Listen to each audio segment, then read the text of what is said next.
नमस्कार, 2 बजे दोपहर 5 बड़ी खबर में आपका बहुत स्वागत है। मैं हूं आपके साथ ऋषभ राय। आपको पहली बड़ी खबर बताएंगे 18वीं लोकसभा से जुड़ी हुई, जहां राष्ट्रपति ने इमरजेंसी का जिक्र किया है और एक बार फिर से देश में आपातकाल को याद किया गया। वहीं दूसरी खबर आपको स्वदेश न्यूज की टीवी स्क्रीन पर दिखा रहे हैं, राहुल गांधी से जुड़ी हुई, जहां कांग्रेस नेता राहुल गांधी इस बार यूपी के रायबरेली से सांसद चुने गए हैं। तमाम तरह की याचिकाएं दायर करने के बाद एक मामला गर्मा गया है और राहुल गांधी के निर्वाचन को रद्द करने की मांग याचिका में करी गई है। और तीसरी बड़ी खबर आपको बताएंगे झारखंड से, जहां झारखंड मुक्ति मोर्चा और कांग्रेस में कैबिनेट विस्तार का खाका लगभग तैयार हो गया है। कैबिनेट विस्तार जल्दी हो सकता है। और चौथी खबर आपको मुंबई से दिखाएंगे, जहां मुंबई की लोकल ट्रेनों से हर रोज लाखों लोग यात्रा करते हैं।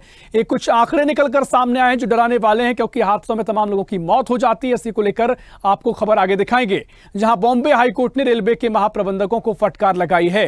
पांचवी और आखिरी बड़ी खबर आपको T20 वर्ल्ड कप से जुड़ी हुई दिखाएंगे, जहां भारतीय टीम का इंग्लैंड के साथ आज मुकाबला होगा। सेमीफाइनल का दूसरा मैच गयाना के प्रोविडेंस स्टेडियम में खेला जाएगा। तो ये 5 बड़ी खबरें स्वदेश न्यूज की टीवी स्क्रीन पर आपको दिखा रहे हैं और विस्तार से खबरों की ओर रुख करेंगे। पहली खबर आपको दिखाएंगे, जहां 18वीं लोकसभा के पहले संयुक्त सत्र को संबोधित करते हुए राष्ट्रपति द्रौपदी मुर्मू ने इमरजेंसी का जिक्र करके एक बार फिर देश में आपातकाल को याद किया है। दरअसल विपक्ष, खासतौर पर कांग्रेस, लगातार देश में संविधान को खत्म करने का आरोप बीजेपी पर मढ़ता आया है। यानी कांग्रेस लगातार ये कहती आई है कि भारतीय जनता पार्टी विपक्ष को खत्म करना चाहते हैं, लोकतंत्र की हत्या करना चाहते हैं। शायद इसलिए अब सत्ता पक्ष बार बार आपातकाल की याद दिलाते हुए विपक्ष को चुनौती दे रहा है।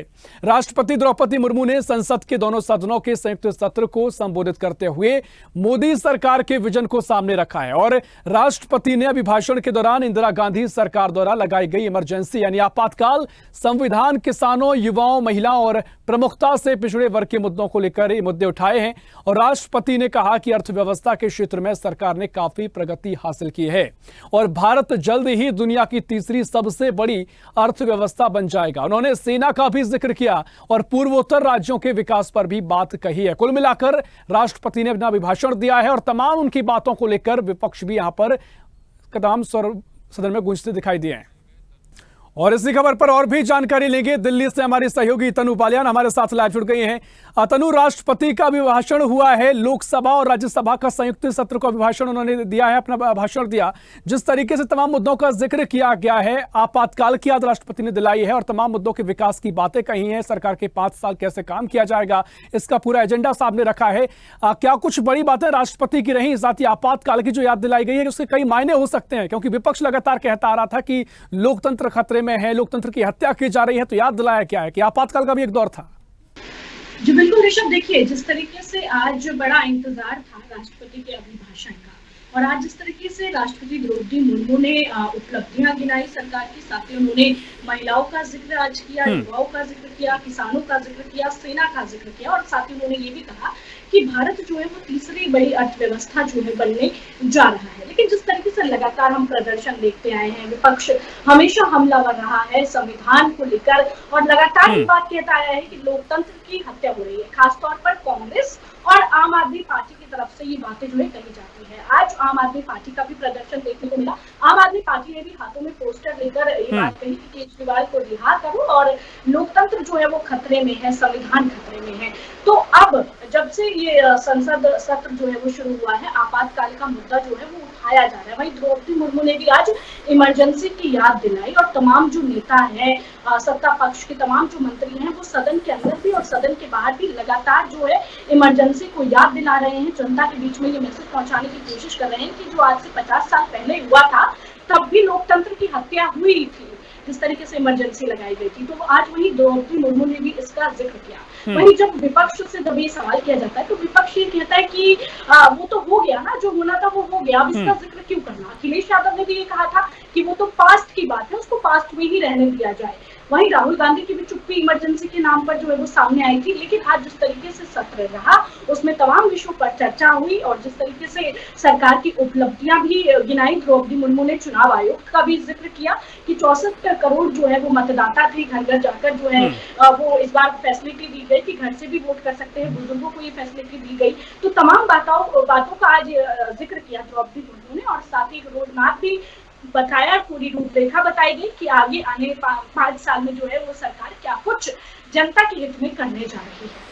निश्चित तौर पर देखिए, तमाम जब अभिभाषण में तमाम बातें विकास की, राष्ट्रपति ने विकास का जिक्र किया, इसके अलावा तमाम उपलब्धियों की सरकार का जिक्र किया, तो कहीं ना कहीं जो विपक्षी सांसद थे उनकी ओर से भी स्वर गूंजे और तमाम तरीके से ध्वनि के जरिए बताने की कोशिश की गई कि आप जो विकास के दावे कर रहे हैं वो विपक्ष के अपने तर्क हैं उसको लेकर।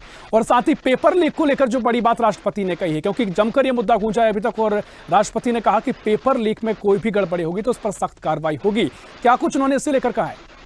जी बिल्कुल ऋषभ, देखिए जिस तरीके से पेपर लीक का जो मुद्दा है वो गरमाया हुआ है, लगातार सीबीआई की जांच भी जारी है और आरोपी जो है वो पकड़े भी जा रहे हैं। वहीं राष्ट्रपति द्रौपदी मुर्मू ने भी आज पेपर लीक का मुद्दा उठाया और उन्होंने कहा कि कार्रवाई की जा रही है और सख्त से सख्त जो है वो सजा दिलवाई जाएगी। पेपर लीक का जो मुद्दा गरमाया हुआ है, साथ ही उन्होंने ये भी कहा कि राजनीति से थोड़ा ऊपर उठकर जो है हमें सोचना चाहिए, पेपर लीक के बारे में कोई ठोस कदम उठाना चाहिए राजनीति से ऊपर उठकर। वहीं विपक्ष की तरफ से जो जिस तरीके से आपने भी जिक्र किया और हमने भी देखा, संसद से तस्वीरें सामने आई कि उन्होंने विरोध भी किया। जब द्रौपदी मुर्मू ने विकास की बात करी, किसानों की बात करी, तो कहीं ना कहीं विपक्ष की जो है वो गूंज आवाज जो है सुनाई दी है संसद में, और उन्होंने जो है वो टेबल भी जो है थपथपाई। और निश्चित तौर पर देखिए, तमाम बातें यहाँ पर राष्ट्रपति ने कही है, विपक्ष भी अपने तर्क लगातार किनारा है और देखना महत्वपूर्ण होगा आगे क्या तस्वीर नजर आएगी, क्योंकि विपक्ष भी मजबूत है। तमाम मुद्दे जरूर देखने को मिलेंगे। फिलहाल बहुत शुक्रिया आपका तमाम जानकारी साझा करने के लिए।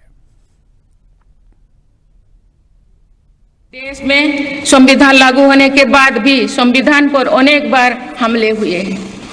आज 27 जून है। 25 जून 1975 को लागू हुआ आपातकाल संविधान पर सीधे हमले का सबसे बड़ा और काला अध्याय था। और अब रुक करेंगे दूसरी बड़ी खबर की ओर, जहां कांग्रेस नेता राहुल गांधी इस बार यूपी के रायबरेली से सांसद चुने गए। मीडिया रिपोर्ट्स के मुताबिक उनके निर्वाचन को चुनौती देते हुए इलाहाबाद हाईकोर्ट की लखनऊ पीठ में एक जनहित याचिका दायर की गई है। याचिका में कहा गया है कि राहुल गांधी भारत के बजाय ब्रिटेन के नागरिक हैं और इस आधार पर उनका निर्वाचन रद्द करने की मांग की गई है। इस याचिका पर अगले हफ्ते सुनवाई हो सकती है। कर्नाटक के सामाजिक कार्यकर्ता विघ्नेश शिशिर ने यह याचिका अधिवक्ता अशोक पांडे के माध्यम से दाखिल की है। याचिका में कहा गया है कि राहुल भारत के बजाय ब्रिटेन के नागरिक हैं और इस आधार पर उनका निर्वाचन रद्द करने की मांग की गई है। याचिका में सूरत की एक अदालत से उन्हें 2 साल की सजा हुई पर जिक्र भी कर कहा गया है कि लोक प्रतिनिधित्व अधिनियम के तहत वे सांसद चुने जाने के अयोग्य हैं। जनहित याचिका में क्यों वारंटो रिट जारी करने की भी मांग की गई है, जिसमें पूछा गया है कि गांधी किस कानूनी अधिकार के तहत रायबरेली लोकसभा सीट से लोकसभा के सदस्य के रूप में काम कर रहे हैं। इसमें सांसद के रूप में उनके कामकाज पर रोक लगाने की भी मांग की गई है। और इसी खबर पर और भी जानकारी के लिए लखनऊ से हमारे सहयोगी समीर खान हमारे साथ लाइव जुड़ गए हैं। समीर, देखिए जिस तरीके से चुनाव हुए, तमाम मुद्दों पर राजनीति गरमाई, लेकिन अब परिणाम आए हैं। राहुल गांधी 2 जगह से सांसद चुने गए, एक वायनाड, दूसरा रायबरेली से। वायनाड को वो छोड़ चुके हैं, रायबरेली से वर्तमान सांसद हैं, लेकिन जो याचिका में कहा गया है कि राहुल गांधी ब्रिटेन के नागरिक हैं, उनको कोई अधिकार नहीं है भारत में उनका वो सांसद रहे, उनका निर्वाचन रद्द करने की मांग की गई है। क्या कुछ इस याचिका में कहा गया है और क्या कुछ मायने के आगे सियासत गरमा सकती है? जी बिल्कुल बता दें, राहुल गांधी की मुश्किलें कम होने का नाम नहीं ले रही। वहीं ये याचिका एक बड़ी चुनौती है राहुल गांधी के लिए, और राहुल गांधी के लिए आगे भी और मुश्किलें खड़ी हो सकती हैं इससे, क्योंकि जो ये याचिका दायर की गई है उनकी नागरिकता को लेके, तो कहीं ना कहीं बहुत बड़ा एक मुश्किल खड़ा होता हुआ इनके लिए तूफान है, जो एक विघ्नेश जी के द्वारा, अधिवक्ता के द्वारा माध्यम से इन्होंने इलाहाबाद हाईकोर्ट में एक याचिका दायर की। कहीं ना कहीं राहुल गांधी के लिए एक मुश्किलें खड़ी करने की एक याचिका है ये। जी हाँ बिल्कुल समीर, लेकिन परेशानी क्या बताई जा रही है? क्योंकि अगर कोई नेता है, चुनाव लड़ता है, तो ऑलरेडी वो सारे डॉक्यूमेंट वेरीफाई होते हैं, वो सांसद बना है तो कानूनी प्रक्रिया के तहत बना है, तो क्या कुछ वजह बताई गई है जिसके चलते उनकी सांसदी रद्द करने की मांग इस याचिका में की गई है? जी आपको बता दें, उनकी ब्रिटिश की उनकी बताई जा रही है नागरिकता, वो बाहर के नागरिक नहीं बताया जा रहा, जो याचिका दायर की गई है। और याचिका दायर होने के बाद अब देखिए कोर्ट क्या फैसला इसमें लेता है, इलाहाबाद कोर्ट इनको किस फैसले के तहत इनको बुलाता है, क्योंकि इनका जो अभी सूरत में इनको 2 साल की सज़ा पड़ी थी उसका भी इसमें जिक्र किया गया, तो कहीं ना कहीं इससे मुश्किलें खड़ी होती नजर आ रही राहुल गांधी के लिए। क्योंकि जिस तरीके से राहुल गांधी और इंडिया गठबंधन में एक हर्ष का माहौल देखा गया था, हर्षोल्लास था, लेकिन इस याचिका के बाद कहीं ना कहीं टेंशन बढ़ती नजर आई राहुल गांधी के लिए, क्योंकि पूर्व में इनके ऊपर जो 2 साल की सजा याफ्ता हुई थी उसका भी जिक्र किया गया है सामाजिक कार्यकर्ता के द्वारा। जी निश्चित तौर पर देखिए, जिस मोदी सरनेम को लेकर उन्होंने जो टिप्पणी की थी चुनाव में, उसके बाद 2 साल की सजा हुई, उनकी सांसदी रद्द हुई और सुप्रीम कोर्ट मामला पहुंचा तो उनकी फिर से सांसदी बहाल भी की गई, वो दोष मुक्त पाए गए। लेकिन देखना महत्वपूर्ण होगा इस पर कितनी सियासत गर्माती है, कितने की तस्वीर नजर आएगी। फिलहाल बहुत शुक्रिया आपका तमाम जानकारी साझा करने के लिए। तीसरी बड़ी खबर की ओर रुख करेंगे, जहां झारखंड मुक्ति मोर्चा और कांग्रेस में कैबिनेट विस्तार का खाका लगभग तैयार हो गया है और इस बार कैबिनेट से पूरे 12 मंत्रियों का बर्थ भरा जाएगा। टेंडर घोटाले में आलमगीर आलम के जेल जाने के बाद अल्पसंख्यक कोटे से जामताड़ा विधायक डॉक्टर इरफान अंसारी का मंत्री बनना तय है।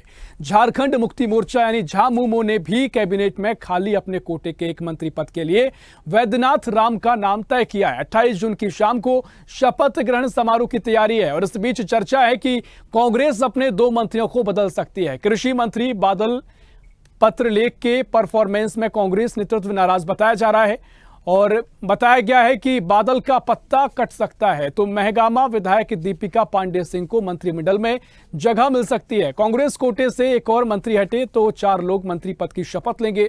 मुख्यमंत्री चंपाई सोरेन ने कांग्रेस नेतृत्व से जल्दी ही अपना फैसला बताने को कहा है और उधर बुधवार देर शाम कांग्रेस के प्रदेश प्रभारी गुलाम अहमद मीर और प्रदेश अध्यक्ष राजेश ठाकुर ने राष्ट्रीय महासचिव केसी वेणुगोपाल से कैबिनेट विस्तार को और विधायक दल के नेता के नाम पर चर्चा की है।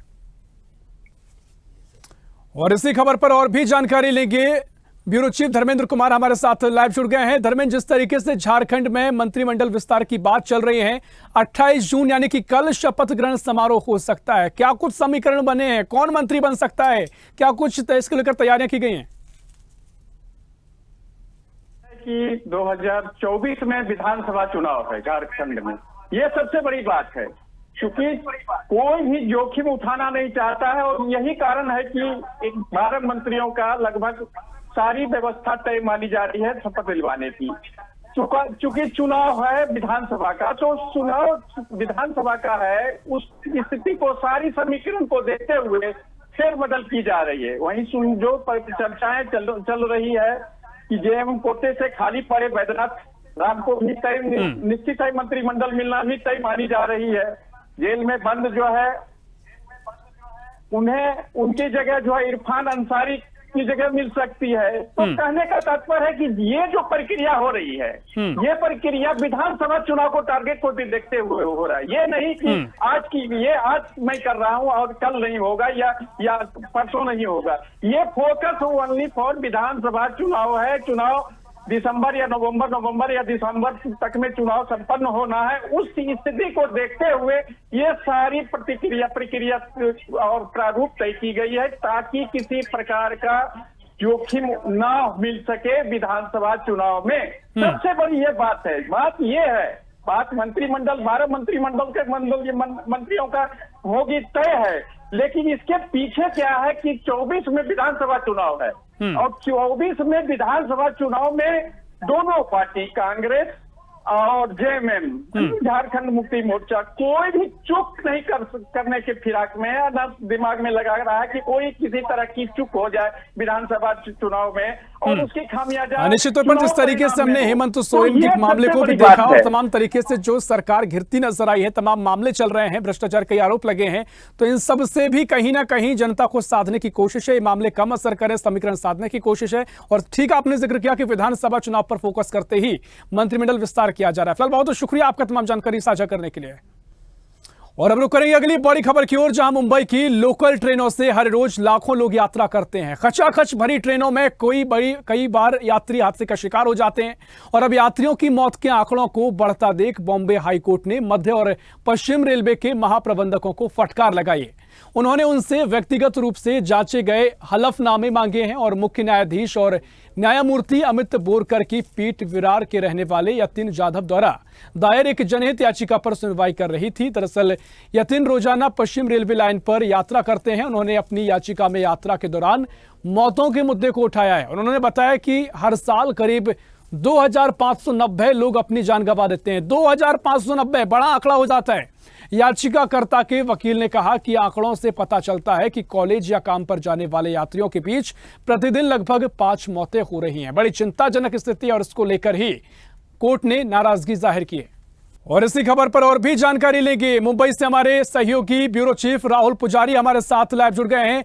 राहुल, जिस तरीके से मुंबई में एक बड़ी मात्रा में जो लोग हैं, आम जनता है, ट्रेनों में सफर करते हैं और जिस तरीके से जो आंकड़े निकलकर सामने आए हैं, जनहित याचिका में जो बातें कही गई, कोर्ट ने सुनवाई में जो कहा है 2590 मौतें हुई हैं, एक साल में होती हैं और लगभग 5 मौतें डेली हो रही हैं, तो बड़ा आंकड़ा, बड़ा चिंताजनक आंकड़ा और गंभीर मामला हो जाता है। क्या कुछ कोर्ट ने कहा है और क्या कुछ स्थिति में सफर लोग यहाँ पर करते हैं? ट्रेन लाइफ लाइन मानी जाती है, यही लाइफ लाइन किसी की अगर लाइफ ले लेती है ना तो पता लगता है जिसके घर के, जिस तरह से पता लगा है कि एक साल में 2590 मौतें होती हैं और खासकर जो वेस्टर्न एक्सप्रेस में है, वेस्टर्न में जो रेलवे है उस पर होती है, जो चर्चगेट से बिहार की ओर जो जाते हैं, आना जिसका अप डाउन ज्यादा होता है। आप बता नहीं सकते, जब सुबह शाम की जब लोकल ट्रेन में आप जा सकते हैं, जैसे भीड़ बढ़ती है, वो ठूसा जाता है, तो ठूस के वो लोग जाते हैं, सफर करते हैं। लेकिन लोग, मध्यम लोग हैं, वो रेल की सिवा किसी और को अफोर्ड नहीं कर सकते, इतना किराया अफोर्ड नहीं कर सकते, तो 5 रुपए की लोकल ट्रेन को 10 रुपए की लोकल ट्रेन को अफोर्ड करके वो अपनी नौकरी, अपने स्कूल में बच्चे जाते हैं।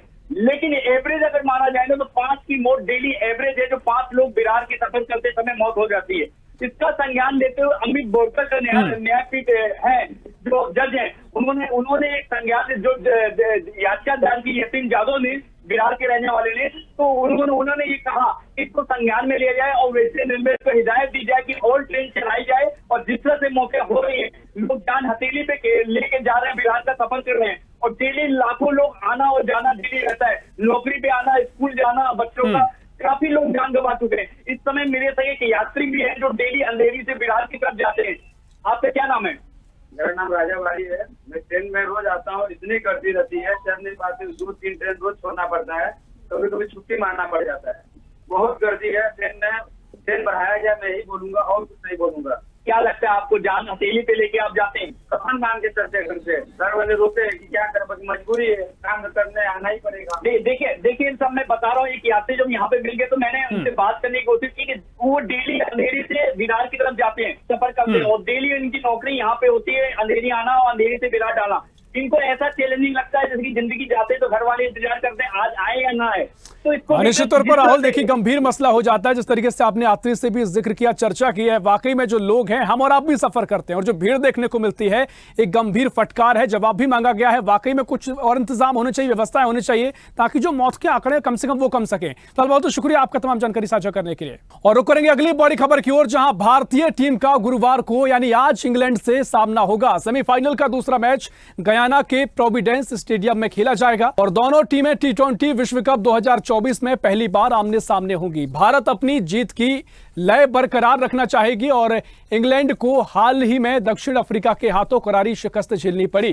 हालांकि जोस बटलर एंड कंपनी ने अमेरिका के खिलाफ 10 विकेट से जीत दर्ज कर सेमीफाइनल में जगह बना ली है। इधर दक्षिण अफ्रीका ने गुरुवार को अफगानिस्तान के खिलाफ 9 विकेट से पहला सेमीफाइनल मैच जीतकर फाइनल में जगह बना ली है और इसी के साथ टीम ने खुद पर लगे चोकर्स के दाग को भी मिटा दिया है। पहला मौका है जब अफ्रीकी टीम फाइनल में पहुंच गई है। फाइनल मैच में 29 जून को बारबाडोस में खेला जाएगा फाइनल मुकाबला, जहां 32 साल में पहली बार आईसीसी के किसी टूर्नामेंट के सेमीफाइनल में दक्षिण अफ्रीका को जीत मिली है और दक्षिण अफ्रीका पहली बार आईसीसी टूर्नामेंट के फाइनल में जगह बनाने में कामयाब हुई है। और इसी खबर पर और भी जानकारी लेंगे। स्वदेश न्यूज के न्यूज रूम से हमारी सहयोगी गरिमा श्रीवास्तव हमारे साथ लाइव जुड़ गई हैं। गरिमा, जिस तरीके से आज सेमीफाइनल के 2 मुकाबले खेले जाने हैं, जिसमें पहला मुकाबला हो चुका है, पहले मुकाबले में दक्षिण अफ्रीका को जीत मिली है, दक्षिण अफ्रीका ने फाइनल में एंट्री कर ली है। अब दूसरा मुकाबला होना है भारत और इंग्लैंड के बीच में, यानी भारत और अंग्रेजों के बीच में। क्या कुछ स्थिति आज नजर आएगी, क्योंकि इससे पहले जो इंग्लैंड के जो मैचेस रहे हैं वो लगातार हारती जीतती आई है, लेकिन भारत लगातार 6 मैच जीता है, तो भारत स्थिति मजबूत दिखाई दे रही है। क्या कुछ आगे की तस्वीर आज नजर आएगी? जिस तरह से जिक्र किया कि 2024 में भारत और इंग्लैंड का ये पहला मैच होगा और भारत इस बार के T20 2024 में अजेय रही है और टीम को पूरी तरह से उम्मीद भी है कि वो अब आज जब सेमीफाइनल होगा तो सबसे पहले 2022 का जिक्र कर लेते हैं। T20 का मैच था, विराट कोहली ने 50 रन चेस की और उसके साथ ही हार्दिक पांड्या ने 63 रन, और लेकिन फिर भी टीम ने 168 रन बनाए और इसके बाद भारत के फैंस को पूरी उम्मीद थी कि जो 2022 का T20 वर्ल्ड कप मैच है उसमें भारत जीत दर्ज कराई थी।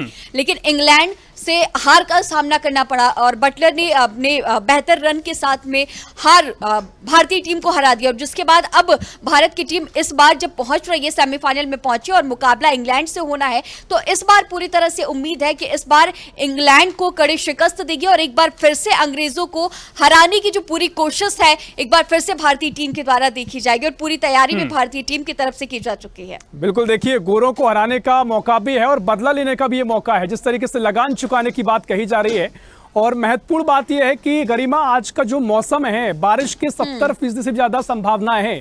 बारिश होती है तो भारत को फायदा मिलेगा। भारत बिना मैच जीते अगर बेनतीजा मैच रहता है तो भारत सीधा फाइनल पहुंच जाएगा और इंग्लैंड को नुकसान झेलना पड़ेगा। इसकी वजह यह है कि लगातार भारत मैच जीतते आया है, पॉइंट टेबल में नंबर 1 बना रहा है, इसका फायदा मिलेगा। तो क्या किस्मत भी आज भारत की तरफ देखने को मिल सकती है?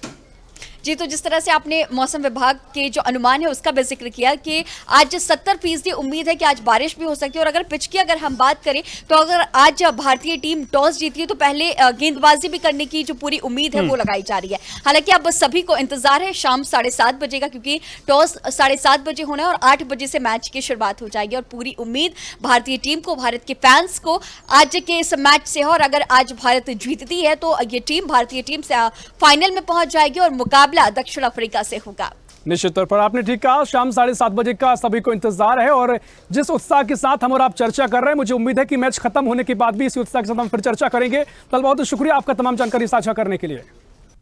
और 2 बजे दोपहर 5 बड़ी खबर में फिलहाल के लिए इतना ही। देश प्रदेश की और भी खबरों के लिए देखते रहिए स्वदेश न्यूज, सबसे पहले देश।